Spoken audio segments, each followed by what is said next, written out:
अस्सलामुअलैकुम वरहमतुल्लाहि वबरकातुहू। उम्मीद है आप सब लोग खैरियत से होंगे, सेहत और ईमान की बेहतरीन हालत में होंगे आप। और देखिए कि अल्हम्दुलिल्लाह हमारे इदगाम के क्लासेस शुरू हो गए।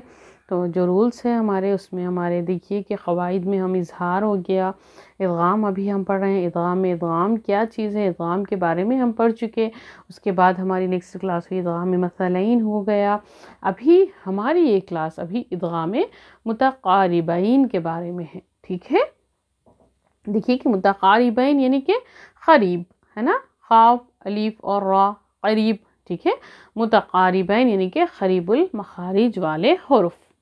अभी उम्मीद है आपको समझ में आ गया होगा। करीबुल मखारिज यानी कि जिस जगह से, मखरज किसे कहते हैं, जिस जगह से हर्फ का निकलना मखरज कहलाता है। ऐसे हरूफ जिसका मखरज एक ही जगह से निकलता हो ये मुतक़ारिबैन कहलाता है। अब देखिए कि एक ही जगह से निकलने वाले हर्फ कौन कौन से हैं बताइए। कि देखिए ज़ाल और है ना, मिसाल आपको बताऊं मैं अभी। सा, ठीक है, सा और ज़ाल है ना, ये देखिए कैसे निकलते हैं। ये ऊपर वाले सनाया औलिया और ये ज़बान थोड़ी सी बाहर की तरफ निकलती है। ठीक है, जब सा अदा करते हैं तब भी थोड़ी सी ज़बान बाहर निकलती है, ज़ाल अदा करते हैं तब भी क्या है हमारी बाहर निकलती है ज़बान। और इसी तरह देखिए लाम नून और रा, लाम नून और रा, ये दोनों कैसे निकलते हैं कि ये क्या होगा कि इसके क्या कहते हैं अभी ज़बान ना इस तरह से, इसका इंशाल्लाह मैं अभी आपको पिक भी डालूंगी जब आप समझेंगे। तो ज़बान क्या है इस तरह से थोड़ा सा ऊपर की तरफ लगेगी। सनाया औलिया की जो जड़ है ना, यहाँ पर हमें भी इसको लगाएंगे। अभी सनाया औलिया की जो जड़ होती है ना, यहाँ पर जाकर ज़बान लगती है। ठीक है, तो वहाँ पर लाम नून और रा अदा होता है। तो अभी करीबुल मखारिज यानी कि एक ही मखरज से अदा होने वाले हर्फ, उम्मीद है समझ में आया होगा। इंग्लिश में भी आप इंग्लिश वाले सिस्टर्स देखिए, assimilation of letters with similar origin. ठीक है, ओके।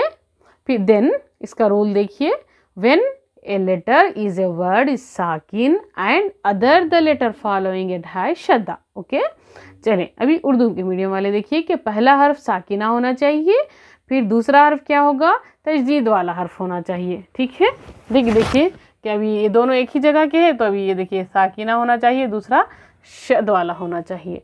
ठीक है, इस तरह होना चाहिए।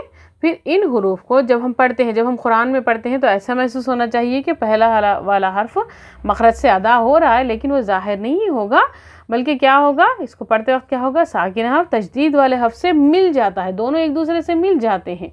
ओके, अभी इंग्लिश मीडियम वाले सिस्टर्स इसको देख लें, फिर उसके बाद इंशाल्लाह हम मिसाल जब हम आपको समझाएंगे तो आपको अच्छा अल्हम्दुलिल्लाह आपको समझ में आ जाएगा, क्लियर हो जाएगा आपके लिए, इंशाल्लाह कोई डाउट्स बाकी नहीं रहेंगे। तो when pronounced appear to be closed to the same place, okay, same place of the origin as the sakin letter, okay, letter with assimilated into the letter following it. Okay, then for example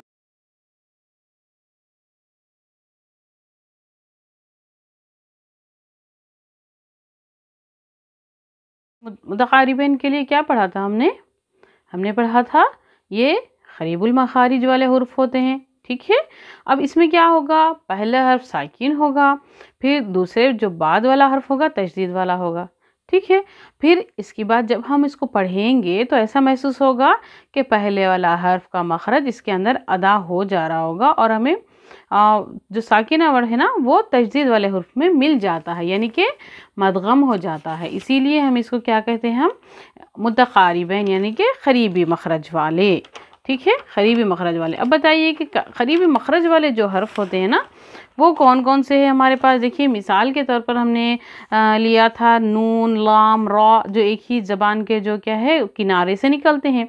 ठीक है, तो जैसे कि देखिए कि हुरूफ तहजी के जो 29 हुरूफ होते हैं उसमें सिर्फ और सिर्फ 17 जगहों से जो निकलते हैं, 17 जगहों 17 मखारिज उसके होते हैं, यानी कि हुर्फ जो निकलने की जगह होती है उसको मखरज कहते हैं।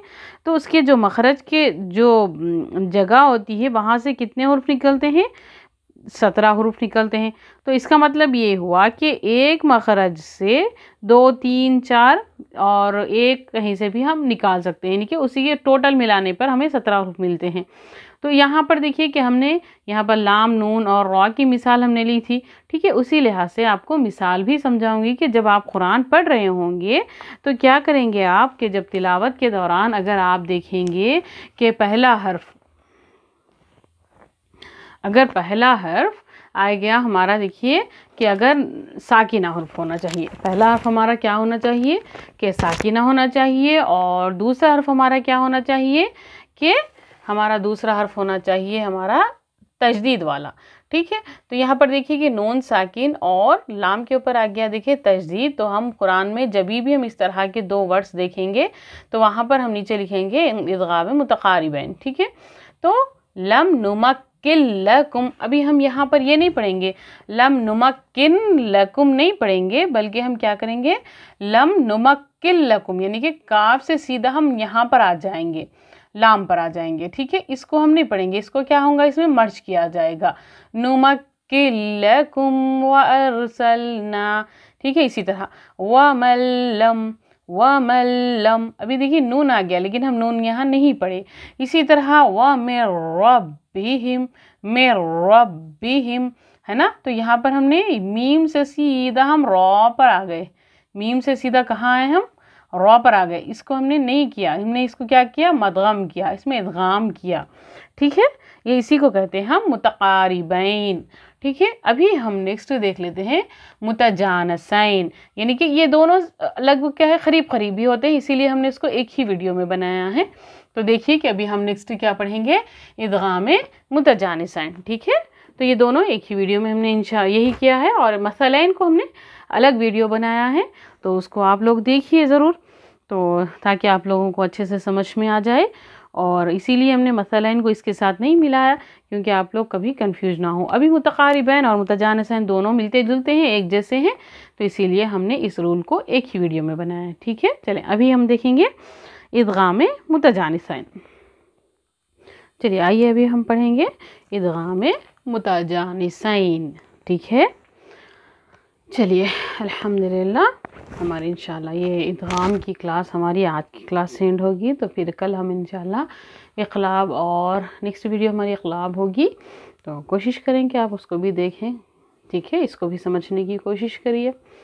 चलिए इदगाम मुतजानसैन, देखिए यहाँ पर इदगाम मुतजानसैन मिलते जुलते हर्फ का एक दूसरे के अंदर मर्ज करना या फिर मिलना या फिर मदगम होना, तीनों एक ही है। इदगाम के माने क्या है मदगम होना, मर्ज करना या फिर मिलना। ठीक है, इसको क्या है देखिए इंग्लिश में एसिमिलेशन ऑफ रिलेटेड काइंड। तो कायदा देखिए कि तिलावत के दौरान जब आप देखेंगे कि किसी आयत के लफ्ज़ में पहला हर्फ साकिना होना चाहिए, ठीक है, और इसके बाद वाला मिलते जुलते हुर्फ देखिए कि क्या होगा हमारा ज़ाल व। ठीक है, दोनों है ना सेम मखरज भी सेम होगा और आवाज़ भी सेम होगी ज़ाल, बस फ़र्क क्या होगा कि थोड़ी सी ज़बान इसकी बाहर निकलेगी सनाया उलिया से और ये थोड़ी सी अंदर होगी, बस काफ़ी है।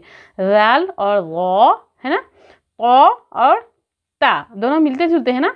इसी तरह ता और क़, दाल और ता दोनों एक ही जगह से निकलते हैं। ठीक है, तो अब देखिए कि क़ायदा क्या है कि पहला हर्फ साकिना होना और इसके बाद वाला हर्फ क्या होगा तशदीद वाला हो, तो तब आप क्या करेंगे उस हर्फ को पढ़ते वक्त साकिना वाला जो हर्फ होगा उसकी आवाज़ को हम ज़ाहिर नहीं करेंगे, बल्कि हम क्या करेंगे तशदीद वाले हर्फ को ज़ाहिर करेंगे और ये जो साकिना वाला हर्फ होगा वो इसके अंदर मदगम हो जाएगा। ठीक है, व्हेन प्रोनाउंस्ड और द, ठीक है ये देख लें, when pronounced has the same place of origin as the sakin letter will assimilate with the vocal letter when recite। ठीक है, इसको आप लोग ना राइट डाउन कर लीजिए ताकि आपके पास हमेशा इसके नोट्स रहें। अब देखिए कि पहला वाला हुर्फ क्या होगा ज़ाल और ज़ा में पहला हुर्फ साकिना और दूसरा तजदीद वाला। तो देखिए कुरान में ये हुर्फ होगा आपके पास इज़्ज़ालमू। तो अब हम इसको नहीं पढ़ेंगे, अभी हम क्या करेंगे सिर्फ इसी को पढ़ेंगे। ठीक है, गौद को पढ़ेंगे अभी हम गौद मोटा वाला हर्फ हो ना, ये मोटा वाला पढ़े जाने वाला हर्फ, तो इसकी ज़बान क्या होगी इस तरह से मोटी पूरी पुर होकर पढ़ी जाएगी ना ज़बान इस तरह से होगी, पूरी मुंह में फुल होगी। इज़्ज़ालमू, ठीक है। इसी तरह देखिए लइम बसत्ता, अब तो नहीं पढ़ेंगे हम क्योंकि ये साकिना हुर्फ है, इसको तजदीद वाले हुर्फ को हम पढ़ेंगे अभी। बसत्ता बसत्ता लइम बसत्ता। इसी तरह देखिए यहाँ पर दाल साकिन हो गया, ता देखिए तजदीद वाला हो गया। क़द तबय्यना, अभी हमने दाल नहीं पढ़ा, हमने क्या पढ़ा, क़ाफ से सीधा ता की तरफ आ गए हम। क़द तबय्यना रुश्दु, क़द तबय्यना रुश्दु। इसी तरह देखिए ता और क़ा में वक़ालत ताइफ़तुम मिन अहल, है ना।